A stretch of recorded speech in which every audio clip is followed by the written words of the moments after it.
Another streaming platform? Who could have seen that one coming? Yeah.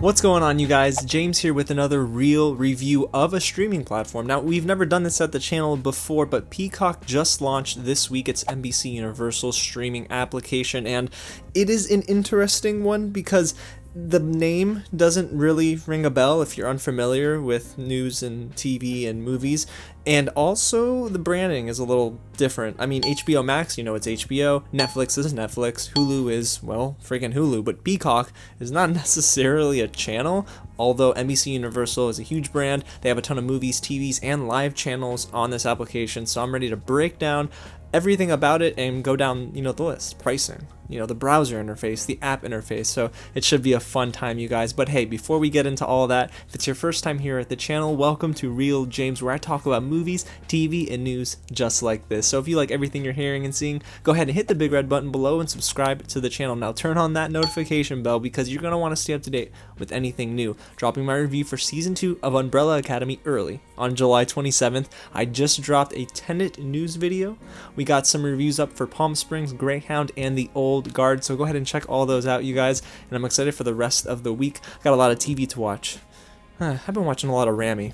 Is it Rami or Rami? I'm sorry if I mispronounced that, but it's such a great show. Go ahead and smash that like button below because it helps get this video in front of people who want to see it just like you do. And in the comments below, let me know, guys. Get loud. Is Peacock something you're going to sign up for? Are you going to try it for 7 days like I am? Or are you just going to pass it and stick with Netflix, Hulu, and HBO Max? Get loud. I want to hear what you guys have to say. Alrighty, so let's waste no more time and get right into this little walkthrough and review of Peacock. Alrighty, so we're going to go from top to bottom with Peacock. Guys, this is what the website looks like before you sign up. You just go to peacocktv.com and it basically introduces you to everything. However, I'm not going to lie, this is a little busy for me. I mean, the colors are cool. You got a little Star Wars vibe with the yellow and black, but you're starting to see the logo and the colors and everything's kind of jumpy. There's not necessarily a central design for this website, and I was scrolling through. I can clearly see Start Watching Now, which if you don't already know, that's going to get you to a sign up page. There's sign in. I mean, you keep scrolling and you start to see some more branding in terms of the TV shows and movies they offer, even some of the channels. It's a little busy. Again, I was a little confused at first, but when you scroll through, you start to see more advertising and eventually get into the pricing plans. Now, they are different. Like, there's a free plan, there's a Peacock Premium, and then Peacock Premium Plus, if I'm not mistaken. And honestly, this might turn off some people because Hulu has a Hulu ad-free and a Hulu ads-based program, and then they have their live TV and stuff, but most people know it just for that. And then there's Netflix, right? Netflix has their paid tier, and then they have their 4K tier, and it's always between two, like 1 or 2 tiers, and this has 3. It's very interesting to say the least, but we'll get into the pricing right about now. Alrighty, so here we go. There is the first tier, which is the free tier, the Peacock tier. I don't know if I'll ever get used to saying that, you guys, but it gives you thousands of shows and movies at your disposal for free with ads. So many people would probably be turned off by that. I know I would be. I tried the Hulu ads based tier and it didn't really work for me, but yeah, you get basically TV and movies with ads, and it's free, which is kind of neat. And then you go into the Peacock Premium tier, which is $5 a month. Not the most expensive thing in the world. You still have to deal with ads though, so you're getting basically everything. I mean, it includes some live sports, exclusive content, and next day access to NBC shows, full access to kids shows for the families out there. So yes, you're going to be able to get more content. You're just still going to have to deal with ads. Being a huge sports fan myself, I found it very interesting that the Premier League was able to host some of their games recently on Peacock, I guess to get people involved in the app. They better not move all the Manchester United matches there. I would get so upset. I gotta watch it on cable, right? But anyway, that's besides the point. The next tier is Peacock Premium Plus, which is $9.99 a month. It's their most expensive tier that unlocks literally everything that every other tier before it has, and it gives you ad-free content and offline watching. So it's important for those who travel or might not have the best reception everywhere they go. But this is the tier that I actually signed up for via the 7-day free trial. So there is a free trial that you can go through for a week, and I'm curious to see how this tier plays out. I would not want to sign up for the free trial with the ads-based tier, of course. So I'm doing the ad-free Premium Plus tier. It's gonna be an interesting deep dive into everything that Peacock has to offer in a few minutes. Before we move into the browser interface, let's take a look at some of the devices and platforms that are supported by Peacock. I don't want to go through every single one, but your major players are Safari, Chrome, you have Edge, there's on mobile, of course, you have iOS and Android. If they didn't do that, they would corner themselves and they would probably lose. But yeah, Android and iOS, which we will also showcase in this review as well. And then there are some connected TV stuff. There's some smart TVs that'll be able to play nice with Peacock. Some cable provider set-top boxes. You have Xfinity, Cox Media, and the works, so you can find that on their website. But we're gonna move right along to the browser interface, which you guys probably came here for and to hopefully see. Now, it is so interesting because the minute you log on, it is much cleaner than the website. I mean, if you probably were turned off by the initial deep dive into the website before you get into the actual interface for the app, yeah, you're going to be much happier with this. Everything is pretty much on full display. They got some Peacock originals here, which is really, really cool. I don't necessarily love the bar at the top. It's a little tough to read. Hopefully the font will get a little bit bigger, or maybe I just need to get a new prescription with my eyeglasses. But I do like how they label channels, browse, and featured, and then they break down some subcategories here. You scroll down, I love that they have some of the best television shows I've ever seen, like Everybody Hates Chris. I used to watch that at my grandmother's house over lunch and dinner with a nice cold can of Pepsi. This is not story time with James, is it? No, it's not. We're going to keep going. Downton Abbey, and then you see some exclusive to premium subscriber content here. Psych 2, there is a sequel to Psych. I had no clue, but it is an original film. Now, the most interesting thing about this here is that there is a tomato meter, so it's kind of neat that they've linked, not exclusively, but they've linked together with Rotten Tomatoes. So they give you that Rotten Tomatoes score. Now, I'm very up and down on the Rotten Tomatoes scores. Sometimes I agree with them, and sometimes I don't.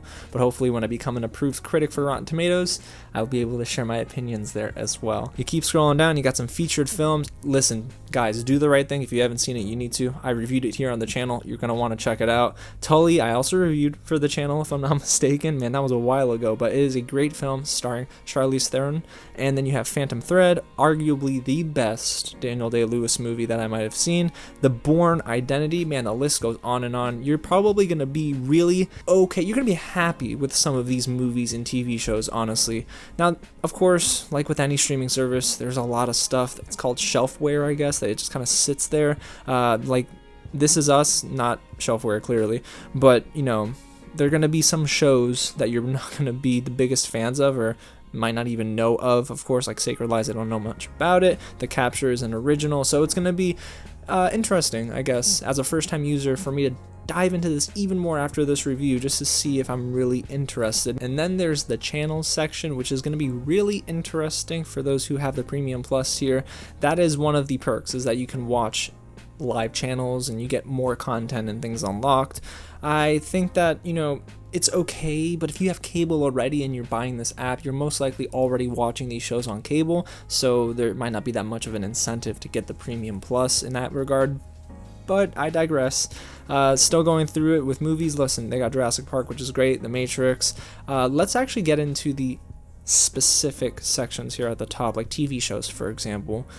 Similar layout to the front page. But you're gonna be able to, I guess, get more genres, and they got the Titan Games, which is pretty darn dope. The Rock is doing a great job with that, and then King of Queens, 2.5 Men. So it basically goes down the list. It is so much cleaner, my goodness, now that I'm looking at this with a fresh pair of eyes, than their website design itself. I do like that they have a lot of different subgenres at the top. It's easy to get to and navigate on the browser, and there's a search feature here. Really simple. Everything is pretty simplistic. It is much cleaner, honestly, than I thought it was going to be, even though sometimes it can get a little busy. And I'm not going to lie, I still am not sold on the name for this platform. Peacock is, you're not going to know it unless you definitely are in the thick of things with TVs, movies, and entertainment news. But anyways, it's still so cool to see that they have sports on here. That's different. I mean, Hulu does have live TV, yeah, but Peacock has exclusive content for sports. As a big sports guy myself, I think it's definitely a leg up compared to the other streaming platforms. Now, the biggest question you're probably asking is, how the heck do I find The Office? And if you're asking that question, it's a valid question. You're not going to be able to find it until January 2021. So yes, Peacock did launch before Netflix.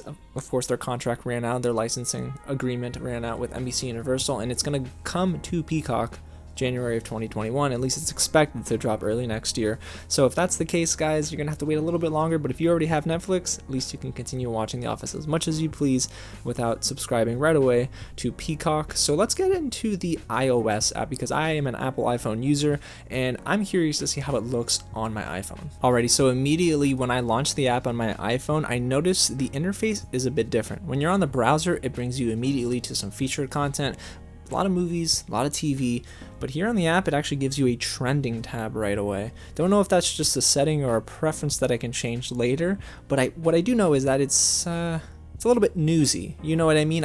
As someone who is looking for movies and TV, and especially an app like this that is boasting exclusive content, thousands of hours of movies and TV, trending is not the one thing I kind of want to see right away. Eventually you get to some Peacock originals, and then there's, Jimmy Fallon and stuff, which is okay, it's fine and all, but the first thing I want to see when I open up an app for movies and TV, even though that story is so sweet, and I do love what Brandon Davis of comicbook.com has done with that story, the video is amazing. It's a little different, it's not something that I think I would want to see in an app that I'm going to movies and TV for, but yeah, let's keep going through it. So there's the browse feature, which of course brings you to what you similarly saw on the browser interface, which is some exclusive content. Going through it all, it seems pretty darn clean. I do like that it's giving you almost like an endless scroll horizontally of different titles, and then when you get to TV shows, movies, kids, news, sports, and the Latino section, which is an awesome addition, I think.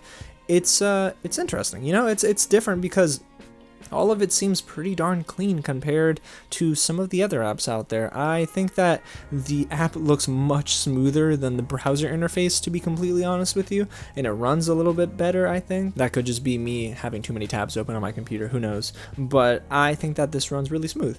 The search feature is exactly the same, pretty simplistic, nothing different. I definitely think if I'm going to use Peacock, I'm using it more on my iPad and my iPhone, and yeah, it looked really smooth and clean. The browser interface is a little interesting, again, a little busy sometimes, and you don't necessarily get right to the content that you might be looking for, but the search bar is right there, it's easy to find, so you can hopefully navigate that way. Overall, I definitely think that Peacock is gonna have a lot of growing pains, especially with the way it delivers some content, because you have to ask yourself, what about their exclusive content right now is enticing? And probably not much. I mean, they're gonna have The Office January of 2021, but just like HBO Max, I didn't get HBO Max for Friends, right? I got HBO Max because I wanted to watch insecure HBO shows that I couldn't otherwise watch without a cable subscription plan, and that was the draw for HBO Max. For Peacock, I mean, if you have over-the-air broadcast Channel 6, you're probably watching those shows there.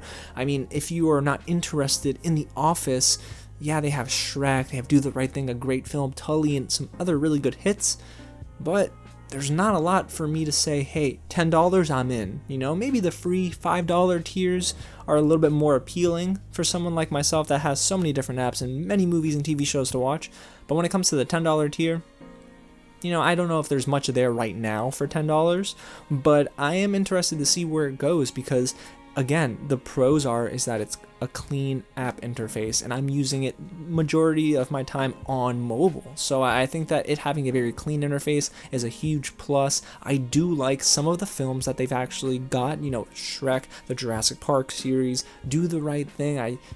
My goodness, I already said it enough, guys. Tully and Do the Right Thing. I've said those titles so often. But those are some movies that I think are going to be really entertaining and engaging for audiences that might not even have heard or seen those movies yet. yeah, I think that there's a lot of room to grow for Peacock, and if you're asking me, is it worth it? Again, I think the free and the $5 tier right now is more worth it than the $10 tier based on what is available and afforded to me. I think I'm going to keep playing with it. You know, I'm going to keep getting into the content and seeing if there are any movies that I might have missed on there, and I'm excited to just dive in. But guys, don't let me do all the talking. Go ahead and get loud in the comments below, and let me know what you think of Peacock. Go ahead and smash that like button as well. It helps the channel a ton. And you know what else helps the channel is when you hit that big red button below and subscribe. Also go ahead and tap on that bell so you stay up to date with anything new that I drop, just like this. Again, if you missed some content, guys, go back, find it. It's been so busy at the channel. Umbrella Academy Season 2 review dropping on July 27th. I'm super excited, and I'm gonna keep Tenet and Mulan on my radar. Will they get pushed or will they not? I'll be dropping videos for that as well, you guys. Again, this has been such a fun ride. I am so thankful that you stuck with me through this. It's new for the channel, so I'm excited to keep doing stuff just like this. You guys are great. Thank you so much for watching, and I'll catch you at the next screening.